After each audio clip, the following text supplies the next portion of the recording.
Hey, it's Monday, and welcome to what might feel like the 47th day of January. It sure does for me. Absolutely.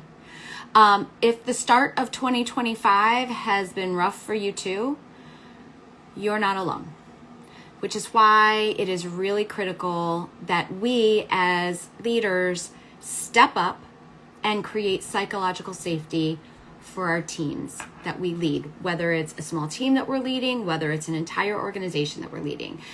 It's in times of uncertainty and unrest like this, whether the uncertainty and unrest comes from what is happening at our governmental level or what is happening with wildfires and natural disasters all around us, whatever that uncertainty and unrest is during times like that, this kind of leadership, the leadership that instills psychological safety, it's not just a nice to have, right? It's a non-negotiable. We have to have it.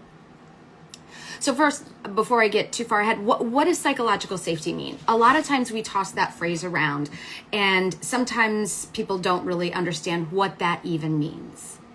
Psychological safety means simply creating an environment where your team feels comfortable sharing ideas, asking questions, admitting mistakes, challenging people on their team when something is wrong, even if that's the leader, and taking risks without, here's the key part, without fear of judgment or undue consequences.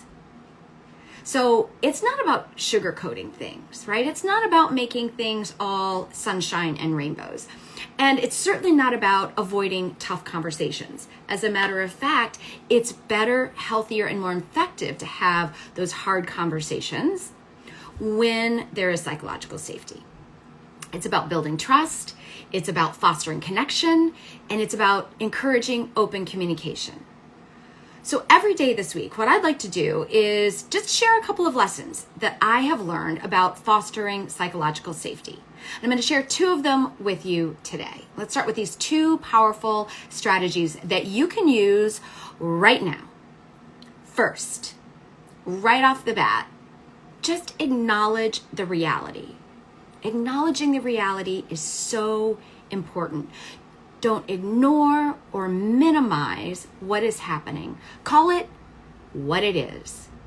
Be real about the situation and the impact on your team.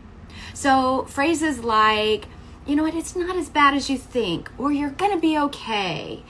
It's fine. Don't worry. Those might come from a real place of wanting to provide comfort, and it might feel comforting to say, but they can leave people feeling unheard and even worse, dismissed. Here's a story to kind of bring this home. Last week, I was in Pasadena with a crisis response team helping provide mental health support for those impacted by the Eaton fire, specifically in Altadena. And I was driving through the area with a local resident, actually driving right on the street where I was staying, just about a half a mile away from the fire. And I noticed piles of debris that had been raked up and piled along the streets. And these were, and just, tree branches and leaves and shingle.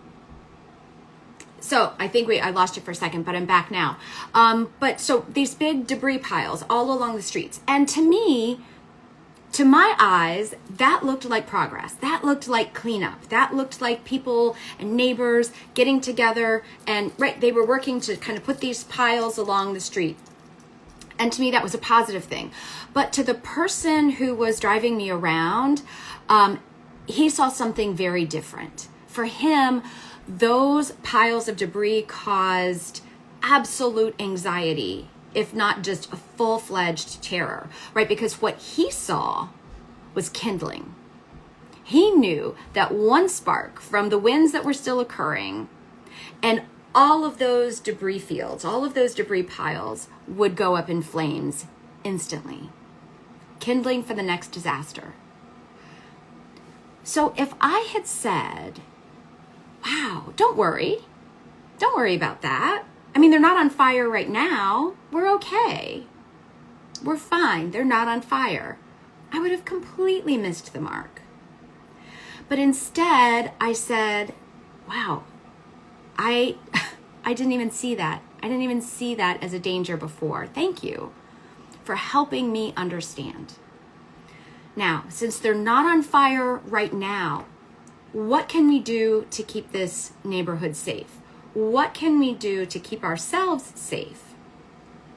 So I opened up that dialogue by saying, oh, I was wrong. I didn't see that because I don't have the same lived experience that you have. So it's a small shift, right? I was still acknowledging that, okay, they're not on fire right now. We're safe right now, but you know something I don't know. What can we do to make ourselves in this neighborhood more safe? That small shift from minimizing to empathizing created connection, and it provided more safety, literal physical safety, as well as psychological safety. So, quick pro tip, avoid jumping to solutions too quickly. First, acknowledge the reality as it exists for them, for those with a lived experience with it. Number 2, foster open communication. Encourage your team to speak up, whether it's to challenge your perspective, right? Share concerns or offer ideas. So open communication doesn't just happen because you ask for it. It happens when you model it. I want to say that again because I think it's really important. Open communication doesn't happen just because you ask for it. It happens when you model it. So, here's the thing. If I had been dismissive of that man's concerns in Pasadena, he might not have pushed back. He might have just nodded and smiled. Yep, that's cleanup, all right. And if this were a workplace team, that lack of pushback could have led to real danger. So I have to model, right? And I have to be vulnerable in a balanced way.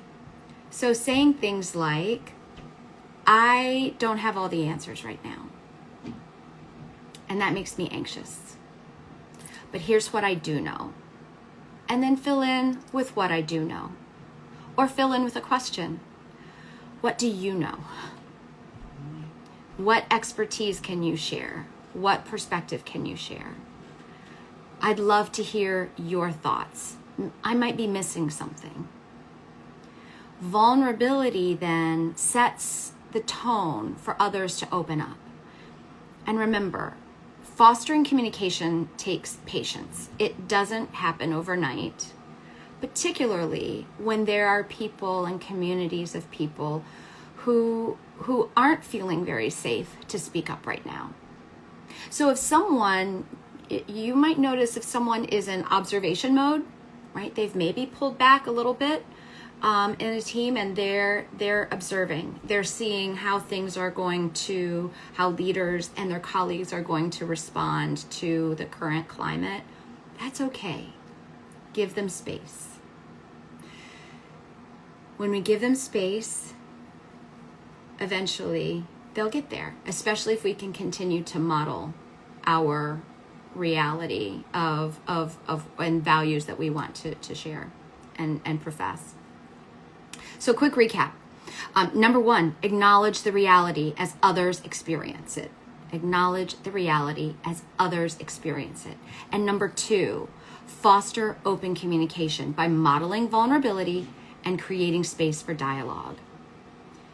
Okay, those are my 2 tips for today. Tomorrow, we're going to dive into how to lead with congruence with your organization's values, and especially when those organizations' values might be being challenged. So stay tuned. It's a big one. All right, let's make this week matter. Let's make today count, and I'll see you tomorrow.